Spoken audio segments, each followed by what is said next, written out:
لله رب العالمين والصلاة والسلام على خاتم النبيين أما بعد فأعوذ بالله من الشيطان الرجيم بسم الله الرحمن الرحيم. سچے مومن کی پہچان، مومن کی علامات، مومن کی نشانیاں کیا ہیں؟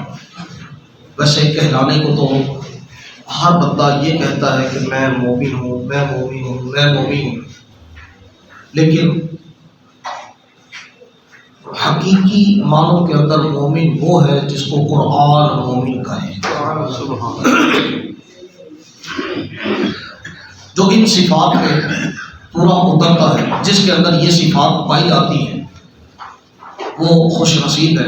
جس کے اندر یہ صفات نہیں پائی جاتی جو کہ مومن کے اندر پائی جانی چاہیے، تو اس سے کوشش کرنی چاہیے ان صفات کو اپنانے کی، کیونکہ نجات یہ صرف مومنوں کے لیے، کافروں کے لیے کوئی نجات نہیں ہے. اللہ رب العالمین جل جلالہ و عظم نوالہ نے قرآن مجید کے اندر مختلف مقامات پر مومنوں کی مختلف صفات کو ذکر فرمایا. میں اس وقت چند ایک صفات جو ایک ہی مقام پر سورہ المؤمنون کے اندر بیان فرمائی گئی وہ آپ کے سامنے رکھتا ہوں، لیکن اس سے پہلے ایک چھوٹی سی مثال میں آپ کے سامنے رکھنا چاہتا ہوں تاکہ بات کو سمجھنا آسان ہو جائے. ایک مرید تھا، اس نے اپنے پیر کو عرض کیا کہ جناب میں نے ایک بھینس خریدی ہے، آپ ذرا ہمارے ہاں تشریف لائیں تو اس کو دم کر دیں. ان کے ساتھ چل پڑے. جب ان کے ہاں آئے تو کھوٹے کے اوپر قلعے کے اوپر ایک گدھا بنیا گیا. کہنے لگا جناب یہ بھینس ہے تو اس کو دم کر دیں. انہوں نے کہا اللہ دے بندے یہ تو کھوتا ہے، یہ تو گدھا ہے. کہنے لگا نہیں جناب یہ اوپر سے گدھا ہے لیکن اندر سے بھینس ہی. انہوں نے کہا جڑا باہروں گدھا ہے وہ اندروں بھی گدھا ہی ہے. ایسا نہیں ہے کہ باہر سے تو گدھا ہو اندر سے بھینس ہو، ایسا نہیں. تو بس یہ میں سمجھانے کے اعتبار سے آپ کو عرض کرنا چاہتا ہوں کہ اگر یہ علامات اس کے اندر پائی جاتی ہیں تو پھر سمجھے کہ اندر سے بھی مومن ہے، لیکن اگر یہ علامات نہیں پائی جاتی تو پھر اس کی مثال اس گدھے جیسی ہی ہے کہ جس کو لاکھ آپ کہیں کہ یہ بھینس ہے، لیکن جو ظاہری طور پر گدھا ہے وہ اندر سے بھی گدھا ہی ہوگا. چاہے اس کو لاکھ کہتے رہے ہاں بھی مومنہ تیرا پیارا بھی مومنہ تو کیسا ہے، جو بھی کہتے پھر، لیکن نہیں. حقیقت حال یہی ہے کہ جب وہ ظاہر سے مومن نہیں تو اندر سے بھی مومن نہیں ہوگا. اب وہ صفات کیا ہے، ان صفات کو ذرا دیکھیے. اللہ رب العالمین ارشاد فرماتا ہے قد افلح المؤمنون، بے شک دونوں جہاں میں بامراد ہو گئے ایمان والے، بے شک کامیاب ہو گئے ایمان والے. ایمان والے کون ہیں، ان کی صفت کیا ہے، ایمان کیا ہے؟ سب سے پہلے تو یہ اپنے ذہن میں رکھنا چاہیے کہ ایمان کیا شے ہے. ایمان نام ہے اس چیز کا کہ بندہ دل سے مانے جو کچھ بھی جب یہ بات صلی اللہ تعالی علیہ وسلم لے کر آئے اس سب کو مانے، زبان سے اس کا اقرار کرے، جب ضرورت پیش آئے اس کا زبان سے اقرار کرے، یہ مومن ہے، یہ ایمان والا ہے. جب ایمان والا یہ ہے تو ایسی صورت میں اس کی کوئی صفات، کوئی نشانیاں ظاہری طور پر جن سے بندے کو پتہ چل جائے کہ مومن کون ہے اور غیر مومن کون ہے. اللہ رب العالمین جل جلالہ و عظم نوالہ نے چند ایک نشانیاں بیان فرمائی مومن کی. پہلی نشانی یہ ہے الذین هم فی صلاتهم خاشعون، وہ اپنی نمازوں میں خشوع کرنے والے.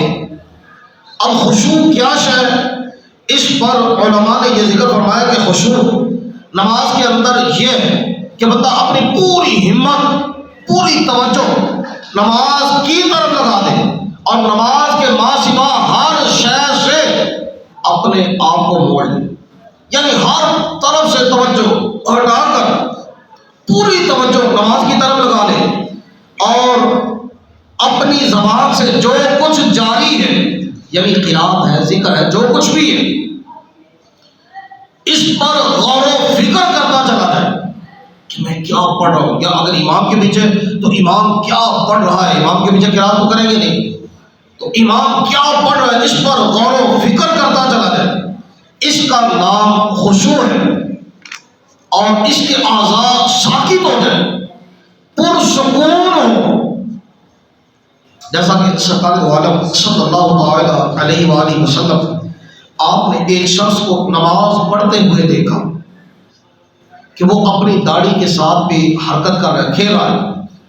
محبوب کریم صلی اللہ علیہ وسلم نے ارشاد فرمایا اگر اس کے دل میں عجز و نیاز ہوتا، اگر اس کے دل میں خشوع ہوتا تو اس کے ظاہری اعضاء میں بھی اظہار عجز ہوتا، یعنی خشوع ہوتا، سکون ہوتا، لیکن اس کے ظاہری اعضاء میں سکون نہیں، اس کا مطلب کہ اس کے دل میں خشوع نہیں ہے، عجز نہیں ہے۔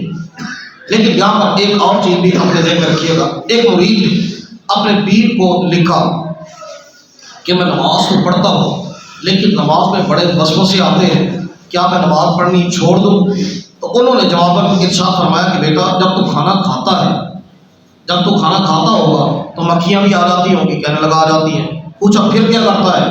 کہنے لگا میں مکھیوں کو ہٹاتا رہتا ہوں، کھانا کھاتا رہتا ہوں۔ فرمایا ایسے ہی وسوسے آتے رہے تو وسوسوں کو ہٹاتا رہے لیکن نماز پڑھتا رہے، یعنی نماز کو ترک نہیں کرنا چاہیے، نماز کو چھوڑنا نہیں چاہیے، اگرچہ بندے کے اندر وہ خشوع پیدا نہیں بھی ہوگا، لیکن آہستہ آہستہ اگر بار بار کوشش کرتا رہے گا تو بندہ جب کوشش کرتا ہے تو جس کے لیے کوشش کرتا ہے اس کو پا ہی لیتا ہے، یعنی آہستہ آہستہ آہستہ آہستہ پہلے ریا ہوتی ہے، پھر عادت ہوتی ہے، پھر عبادت بنتی ہے۔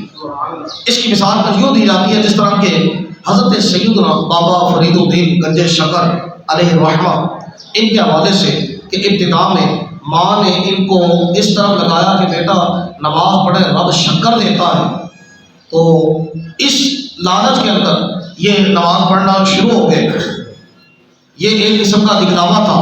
لیکن ایک روز ماں نے مصلی نہ بچھایا، شکر کی پڑیا مصلی کے نیچے نہ رکھی، کسی مجبوری کی بنا پر کسی کام گئی ہوئی تھی، انہوں نے اب بار بار نماز پڑھتے پڑھتے ان کی عادت بن گئی تھی، تو اب جب نماز کا وقت آیا تو عادت کے مطابق مصلی بچھا لیا، اب کی بات نماز پڑھ کر مصلی کو اٹھایا تو نیچے شکر ہی شکر، یہ عادت بن گئی، اور جب عادت بن گئی تو پھر اس کے بعد یہ عبادت کے اندر تبدیل ہو گئی۔ تو ابتدا میں کچھ مشکل ہے، لیکن یہ ہے کہ بندہ اپنی روٹین کے اندر اس کو لے آئے تو پھر آخر کار یہ عبادت بن ہی جائے گی۔ یہ نہیں ہے کہ اس کو ترک کر دے کہ چونکہ مجھے وسوسے آ رہے ہیں لہٰذا میں اس کو ترک کر دوں۔ اللہ کے بندے وسوسے آتے ہیں شیطان کی طرف سے، اور آپ کو بھی پتہ ہے، مجھے بھی پتہ ہے کہ چور ہمیشہ اسی گھر کے اندر چوری کرتا ہے جہاں پر کچھ ہوتا ہے، تو شیطان بھی وہیں پر وسوسے ڈالتا ہے جہاں پر ایمان ہوگا، جہاں پر ایمان ہی نہیں ہوگا تو شیطان کو وہاں پر جانے کی ضرورت ہے۔ کسی نے کہا تھا نا، کسی عالم کو کہا، کہنے لگا کہ جناب یہ جتنے بھی گروہ نکلتے، جتنے بھی فرقے نکلتے ہیں، یہ سارے سنیاں نہیں جو نکلتے ہیں۔ انہوں نے کہا کہ شیطان اپنا وقت ضائع تھوڑا ہی کرتا ہے، چونکہ وہ اہل سنت کو ہی حق پر سمجھتا ہے تو پھر انہی کے اندر دراڑیں ڈالنے کی کوشش کرتا ہے، انہی سے اور گروہ نکالنے کی کوشش کرتا ہے، اور دوسروں کو چونکہ وہ حق پر سمجھتا ہی نہیں اس لیے ان کے پیچھے بھی نہیں پڑتا، تو ان سے کیا گروہ نکلیں گے انہی سے کہ جن کو وہ حق پر سمجھتا ہے، وہ انہی کے پیچھے پڑا رہے۔ بس یہ ایک نشانی یہ ہے کہ وہ اپنی نمازوں میں خشوع کرنے والے ہیں، بلکہ حضرت ابن عباس رضی اللہ تعالیٰ عنہ کے مقال کہ وہ نماز میں رفع یدین نہیں کرتے۔ خشوع سے مراد کیا ہے؟ وہ نماز میں رفع یدین نہیں کرتے، یعنی رکوع میں جاتے ہوئے، رکوع سے اٹھتے ہوئے اپنے ہاتھوں کو نہیں اٹھاتے، جس طرح کہ ہم نماز عام طور پر پڑھتے ہیں وہ بھی ایسے ہی نماز پڑھنے کے قائل ہیں۔ دوسری نشانی والذین هم عن اللغو معرضون، کہ جو ہر بےہودہ عمل سے، ہر بیکار، ہر فضول عمل سے اعراض کرنے والے ہیں، فضول کاموں میں اپنی زندگی کو ضائع کرنے والے ہیں، کیونکہ انسان کے پاس اس کے جو لمحات ہیں، اس کے جو سانس ہیں، یہ انتہائی قیمتی ہے، ایسے قیمتی جس کی قیمت دنیا جہاں میں ہے ہی، ایسے ایک سانس ایسا ہے، باقی زندگی تو اپنی جگہ، صرف ایک سانس زندگی کا اتنا اہم ہے کہ پوری دنیا جہاں کے حکیم جمع کریں، پوری دنیا جہاں کے ڈاکٹر جمع کریں، انہیں پوری دنیا دے دیں اور کہیں ہماری زندگی کا گزرا ہوا ایک سانس ہمیں واپس لوٹا دیں۔ دنیا جہان کے اندر کوئی حکیم آپ کو ایسا نہیں ملے گا، کوئی ڈاکٹر آپ کو ایسا نہیں ملے گا کہ جو آپ کی زندگی کا گزرا ہوا ایک سانس آپ کو واپس لوٹا۔ جب ایسا ہے تو پھر اتنے انمول سانسوں کو بیکار اور ضائع کرنا یہ کہاں کی عقل مندی ہوگی؟ مومن عقل مند ہوتا ہے اور مومن اپنے اوقات کو، اپنے لمحات کو بےہودہ بیکار کاموں کے اندر صرف نہیں کرتا، بلکہ حدیث کے اندر یہ فرمایا گیا حسن الاسلام ترکہ ما لا یعنی، یعنی اسلام کا حسن، مسلمان کی خوبی وہ یہ ہے کہ وہ بیکار چیزوں کو ترک کر دیتا ہے۔ اب بیکار چیزیں کیا ہیں؟ ان میں سے ایک موٹی سی مثال میں آپ کو دیتا ہوں، وہ یہ ہے کہ جناب آج کا سیاسی کیا سرگرمیاں ہیں، کون سی پارٹی کیا کر رہی ہے کیا نہیں کر رہی، اللہ کے مطلب انہوں نے پتہ نہیں کچھ کرنا ہے کہ نہیں کرنا، تسی اپنے سانس کیوں برباد کر رہے، تم اپنے لمحات کو کیوں برباد کر رہے؟ انہوں نے کچھ دینا تو ہے نہیں، یہ ہمارے سکے تو ہے نہیں، اگر یہ سیاستدان سکے ہوتے تو آج پاکستان اس نہج پر نہ پہنچا ہوتا، اس نہج پر نہ پہنچا ہوتا کہ کوڑی کوڑی کے لیے یہ محتاج ہے لوگوں کا، غیروں کا۔ خیر، تیسری نشانی، پہلی نشانی کیا کہ وہ نماز میں خشوع کرنے والے ہیں، تواضع، عاجزی، انکساری کرنے والے ہیں۔ دوسری نشانی وہ بیکار بےہودہ کاموں میں اپنی زندگیوں کو بسر کرنے والے نہیں، ان سے اعراض کرنے والے۔ اور تیسری نشانی والذین هم للزکاة فاعلون، وہ زکوٰۃ ادا کرنے والے، زکوٰۃ ادا کرنے، اس کو ٹیکس نہیں سمجھتے، اس کو عبادت سمجھ کر ادا کرنے والے ہیں۔ لیکن ہمارے ہاں تو ایک عجیب سی صورت ہے، سوچ فکر بدل گئی۔ ہمارے ہاں یہ ہوتا ہے کہ ہمارے پاس لوگ آتے ہیں کہ جناب کوئی ایسا ہیلا کہ جس کی بنا پر زکوٰۃ نہ دینی پڑے، اگر اتنا حصہ اپنے مال کا فلاں کو وارث بنا دیا جائے، فلاں کو دے دیا جائے، پھر تو زکوٰۃ نہیں بنتی، اگر ایسا کر دیا جائے پھر تو زکوٰۃ نہیں بنتی، اگر یہ والا اپنے مال کے ساتھ معاملہ کر لیا جائے پھر تو زکوٰۃ نہیں بنتی۔ اب ظاہر ہے کہ میرے پاس اگر کوئی آئے گا تو میں یہ مشورہ تھوڑے دینا کہ تو انج کر لے تو تیرے سے زکوٰۃ نہیں آئے گی، تو انج کر لے تو تیرے سے زکوٰۃ نہیں آئے گی۔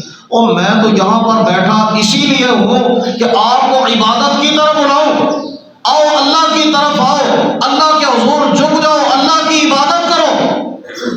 جب مسجد کے امام کا کام ہی یہ ہے کہ لوگوں کو عبادت کی طرف لائے اور زکوٰۃ ادا کرنا یہ عبادت ہے، تو میں کیسے مشورہ دے سکتا ہوں کسی کو کہ ہاں اینج کر لے تو تیرے سے زکوٰۃ نہیں، اینج کر لے تو تیرے سے زکوٰۃ تو بن جائے؟ میں یہ کیوں مشورہ دوں گی؟ یہ آپ کو اس لیے بتلا رہا ہوں کہ ایسا مشورہ کوئی طلب ہی نہ کرے۔ چونکہ میری سوچ اپنی فکر میں نے آپ کے سامنے ذکر کر دی کہ میری سوچ میری فکر یہ ہے جو اس منصب کا تقاضا ہے کہ لوگوں کو عبادت کی طرف مائل کیا جائے، نہ کہ عبادت سے ان کو دور کیا جائے۔ زیادہ مولوی سے اگر مشورہ طلب کرنا ہے تو دسو جناب میں عبادت کس طریقے کے نام کروں، کوئی ایسی صورت مجھے بتلایا کہ میں یہ عبادت کر پاؤں۔ ایسے بھی لوگ ہیں کہ جو اس طرح سے بھی پوچھتے ہیں کہ اگر جب میں صاحب نصاب نہیں لیکن پھر بھی میں اگر کچھ دیواں تو وہ لگ جائے گا کہ نہیں لگے گا، یعنی ایسے لوگ بھی اور دوسری طرف کے لوگ بھی۔ ایمان والے ان کی نشانی یہ ہے کہ وہ زکوٰۃ ادا کرنے والے۔ اب اس کے اندر ہی یہ جملہ بھی ایڈ کیجیے کہ ایمان والے زکوٰۃ ادا کرنے والے ہیں، جب وہ صاحب نصاب ہے تو پھر وہ زکوٰۃ لیتے نہیں، مال کی حرص، مال کا لالچ ان کو زکوٰۃ لینے کی طرف مائل نہیں کرتا، بلکہ پھر تو وہ کوشش کرتے ہیں میں اپنے مال سے زکوٰۃ نکالوں۔ لیکن ہمارے ہاں ہوس، حرص، لالچ وہ اتنا بڑھ گیا کہ لوگ باوجود اس کے کہ کئی نصابوں کے مالک ہو جاتے ہیں لیکن پھر بھی لوگوں سے زکوٰۃ مانگ رہے ہوتے ہیں، پھر بھی لوگوں سے زکوٰۃ مانگ رہے ہوتے ہیں، اور پھر زکوٰۃ دینے والے وہ بھی بغیر سوچے سمجھے اپنے رکھ رکھاؤ کے لحاظ سے دیتے ہیں. میں آپ کو چھوٹا سا چٹکلا سناتا ہوں. ایک رات مجھ کو فون آیا, ایک صاحب نے مجھ سے ایک مسئلہ پوچھا. کہنے لگا میرے عزیز ہیں اور ان کی بچی کی شادی ہے تو وہ ذرا ماڑے ہیں, تو کیا میں بچی کے شادی پر وہ کھانا جو دیتے ہیں تو بارات کو کھانا دیا جاتا ہے, بارات کے لیے کھانا بنایا جاتا ہے, تو کیا میں اس پر یہ زکوٰۃ کی رقم, اپنی زکوٰۃ نکلتی ہے تو اس کی زکوٰۃ کی رقم کھانے پر صرف کر سکتا ہوں؟ تو خیر میں نے ان کو بتلا دیا مسئلہ, تو ان کو میں نے بتلا دیا کہ اگر وہ صاحب نصاب نہیں ہے تو پھر ٹھیک ہے ان کو زکوٰۃ دے دیں, وہ اپنی مرضی سے آپ کو دے دیں کہ آپ کھانا پکا دیں, کچھ بھی کر دیں, تو وہ ٹھیک ہے اپنی مرضی سے کہہ سکتے ہیں. لیکن اگر صاحب نصاب نہیں, اچھا بات آئی گئی ہوگی, اتفاق ایسا ہو گیا کہ وہ نکاح پر انہوں نے مجھے بلا دیا, اس بچی کے نکاح پر مجھے بلا لیا. اب جس وقت میں نکاح پڑھانے کے لیے گیا تو بچی کا باپ جو ہے وہ میرے پاس ہی آ گیا. میں بچی کے باپ کو دیکھ کر حیران رہ گیا کہ جناب اس نے گلے کے اندر سونے کے لاکٹ لٹکائے ہوئے, سونے کی انگوٹھیاں اس نے انگلیوں میں پہنی ہوئی ہیں. پھر مجھے یکدم خیال آیا, وہ اس بندے نے تو مجھ سے پوچھا تھا کہ بچی والے جو ہیں وہ ماڑے ہیں, تو کیا میں زکوٰۃ کے اندر کھانا کھلا سکتا ہوں؟ جب ماڑوں کی یہ حالت ہے کہ وہ جناب ساڑھے اتنے بیبیاں سونا پان نہیں لگتا, یہ بندہ پائی پھرتا ہے, ساڑیاں بیبیاں نہیں لگتا, یہ بندہ پائی پھرتا سونا. ان کی نظر میں یہ ماڑے ہیں, جنہوں نے مسئلہ پوچھا تھا ان کی نظر میں یہ ماڑے ہیں, لیکن شریعت کی نظر میں تو یہ بڑے مالدار ہیں, ان پر تو خود زکوٰۃ بنتی ہے. حالت یہ ہے. لیکن میں نے شروع میں مسئلہ تو ان کو بتلا دیا تھا, لیکن اس وقت مجھے پھر یہ پتہ چلا کہ نہیں, ہر کسی کی نگاہ ایک جیسی نہیں ہوتی, نگاہ کے اندر فرق ہوتا ہے.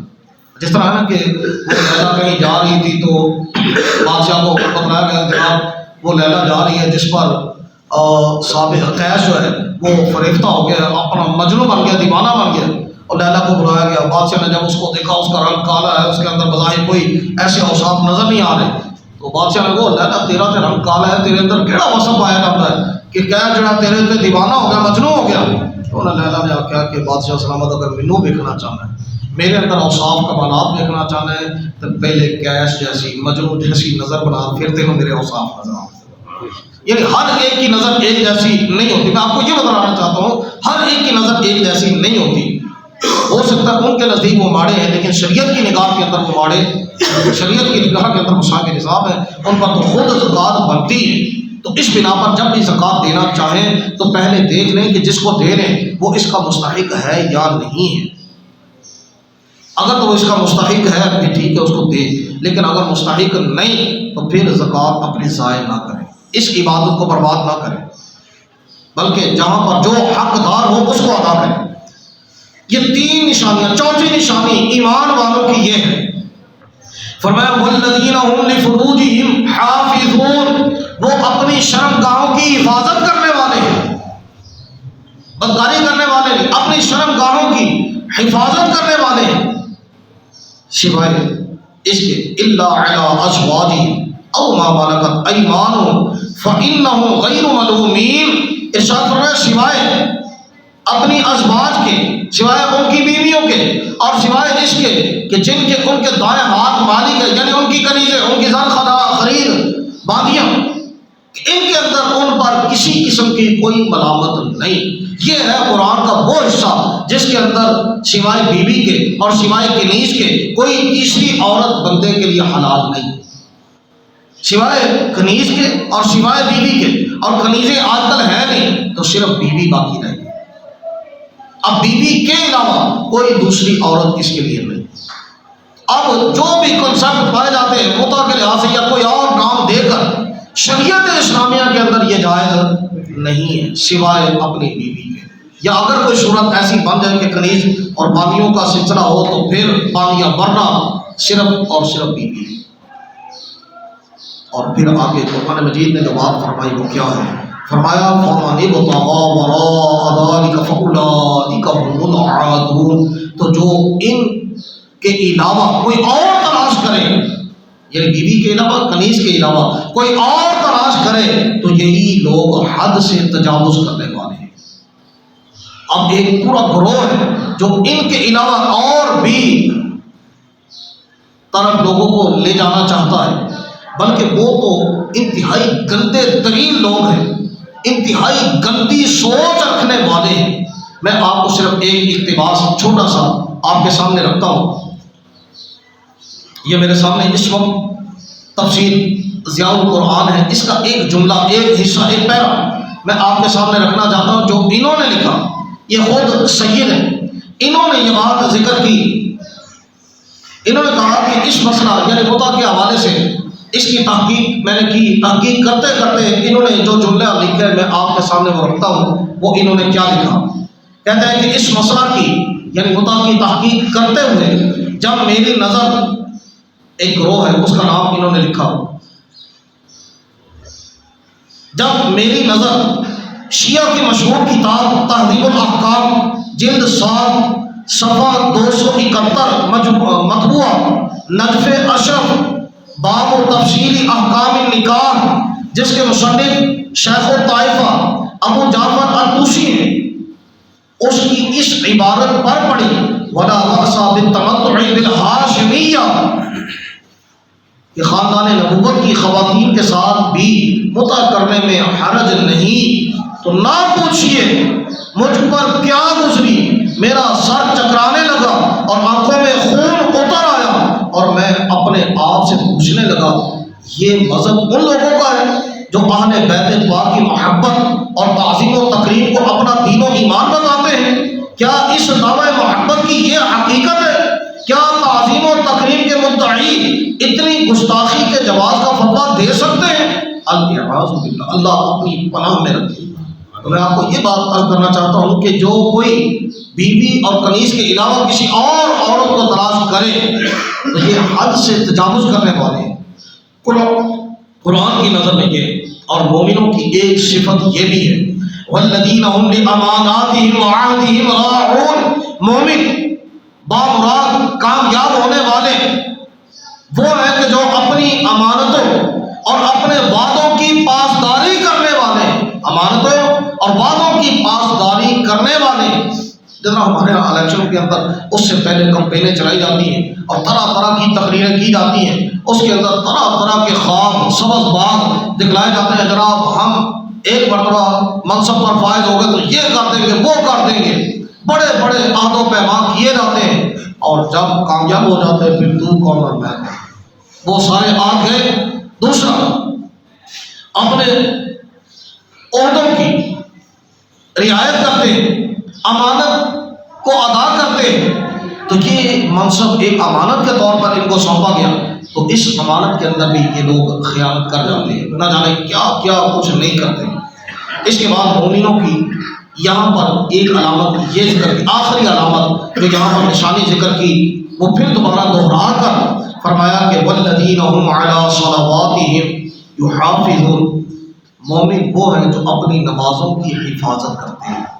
شروع میں کہا تھا کہ مومن وہ جو اپنی نمازوں میں خشوع و خضوع کرنے والے، تواضع و عاجزی انکساری کرنے والے، اور آخر میں جا کر یہ کہہ دیا کہ اپنی نمازوں کی حفاظت کرنے والے۔ جب مومنین کے اندر یہ صفات، کسی بندے کے اندر یہ صفات پائی جائیں گی تو رب فرماتا ہے اولئک هم الوارثون، یہی لوگ وارث ہیں، یہی لوگ وارث ہیں۔ کس چیز کے وارث ہیں؟ فرمایا الذین یرثون الفردوس، جو وارث بنیں گے فردوس کے، جنت کے، اعلیٰ جنت کے۔ جنتیں کئی ہیں، ان میں سے ایک جنت الفردوس ہے جو اعلیٰ جنت ہے۔ تو فرمایا یہ وارث بنیں گے فردوس کے، ہم فیہا خالدون۔ بندے کے ذہن میں آتا ہے بندہ دنیا کے اندر اگرچہ بڑے بڑے محلات کے اندر بھی رہے، بڑے بڑے باغات کے اندر بھی رہے، بڑی بڑی جاگیروں کے اندر بھی رہے، بڑی بڑی عیاشیوں کے اندر، آسائشوں کے اندر رہے، لیکن آخر کار بندے نے یہ ساری چیزیں چھوڑ ہی جانا ہے۔ تو پھر بندے کے ذہن میں یہ تصور آ سکتا تھا کہ وہ جو فردوس ایسی جنت میسر آ گئی تو پتہ نہیں اتوں بھی چھڑ کے کدھر اور جانا پڑا۔ نہیں، رب تعالیٰ نے اس کو بھی دور کر دیا، اس وہم کو بھی ہٹا دیا۔ فرمایا ہم فیہا خالدون، وہ اس میں ہمیشہ رہیں گے، یعنی اتوں نہیں نکلنا۔ او آسائشاں، او آرام، او سکون جڑا جنت کے اندر لبے گا، پھر وہ سکون ختم نہیں ہوئے گا، پھر وہ سکون ختم نہیں ہوگا۔ یہ صفات تھی مومنوں کی جو ذکر کی گئی۔ اور آخری جملہ ایک حدیث کے لحاظ سے میں آپ کے سامنے رکھنا چاہتا ہوں. حدیث یہ ہے، خشوع یہ تھا کہ نماز کے اندر تواضع، عاجزی، انکساری رہے. جب بندہ قیام کی حالت میں ہوتا ہے تو اس کی نگاہ سجدہ گاہ پر ہو، اس کی نگاہ سجدہ گاہ پر ہو. لیکن اولین مومنین کہ جن کے بارے میں یہ کہا جاتا ہے وَإِذَا قِيلَ لَهُمْ آمِنُوا كَمَا آمَنَ النَّاسُ، جب لوگوں کو کہا جاتا ہے ایمان لاؤ ایسا جیسا پہلے لوگ ایمان لائے، جیسا پہلے کون لوگ ایمان لائے؟ صحابہ کرام. پہلے کون لوگ ایمان لائے؟ صحابہ کرام. اور صحابہ کرام جیسا ایمان شریعت کو مطلوب ہے، جیسا وہ ایمان لائے. اور ان کا ایمان کیسا تھا، اس کے اندر کیا کیا چیزیں پائی جاتی تھی. ایک شے میں نماز کی حالت کے لحاظ سے آپ کے سامنے رکھنا چاہتا ہوں، وہ یہ ہے کہ جب حضرت خباب ابن ارد رضی اللہ تعالی عنہ ان کے شاگرد نے پوچھا، حضرت معمر نے جو کہ تابعی صحابی سے پوچھتے ہیں کہ ظہر اور عصر کے اندر نبی پاک صلی اللہ تعالی علیہ وسلم قرات کرتے تھے؟ تو انہوں نے فرمایا کہ ہاں قرات کرتے تھے. انہوں نے کہا جناب کیسے پتہ چلتا تھا تمہیں، تم کیسے جان لیتے تھے کہ ظہر اور عصر میں قرات کرتے تھے؟ تو انہوں نے صرف ایک ہی لفظ، ایک ہی جملہ استعمال کیا. فرمانے لگے کہ باستراب لحیتی، داڑھی مبارک کے حرکت کرنے کی وجہ. اس کا مطلب ہے کہ قیام کی حالت میں ان کی نظر سجدہ گاہ پر نہیں تھی، ان کی نظر سجدہ گاہ پر نہیں تھی بلکہ اپنے امام کی داڑھی پر تھی. یعنی نبی پاک صلی اللہ علیہ وسلم کی مبارک داڑھی پر تھی کہ آپ کی داڑھی مبارک، یعنی گویا کہ ان کی ساری توجہ نبی پاک صلی اللہ علیہ وسلم کی طرف لگی ہوئی ہے کہ آپ کیا کر رہے ہیں، کیسے کر رہے ہیں، حالت کیا ہے. تو آپ کی داڑھی مبارک حرکت کر رہی ہے. ظاہر میں جب بندہ پڑھتا ہے کچھ بولتا ہے تو داڑھی مبارک حرکت کرتی ہے، سارے جبڑوں نے حرکت کرنا ہے، جبڑے حرکت کریں گے، بال حرکت کریں گے. تو ان کی نظر نبی پاک صلی اللہ تعالی علیہ وسلم کے اگرچہ پیچھے کھڑے ہیں لیکن ان کی نظر جو ہے وہ پوری نبی پاک صلی اللہ تعالی علیہ وسلم پر جمی ہوئی ہے. گویا کہ نبی پاک صلی اللہ تعالی علیہ وسلم پر اپنی نظریں جمائے رکھنا یہ خشوع کے خلاف نہیں، یہ تواضع عاجزی انکساری کے خلاف نہیں، بلکہ ان کی نماز تام اور کامل ہوتی تبھی ہے جب نبی پاک صلی اللہ تعالی علیہ وسلم کو ملاحظہ کرتے ہیں تو یہ پیچھے کھڑے ہونے کے باوجود بھی داڑھی مبارک کی حرکت کو بھی ملاحظہ کیا کرتے تھے. اللہ ہمیں بھی ایسی نمازیں، ایسا خشوع نصیب فرمائے. وآخر دعواہم ان الحمد للہ رب العالمین.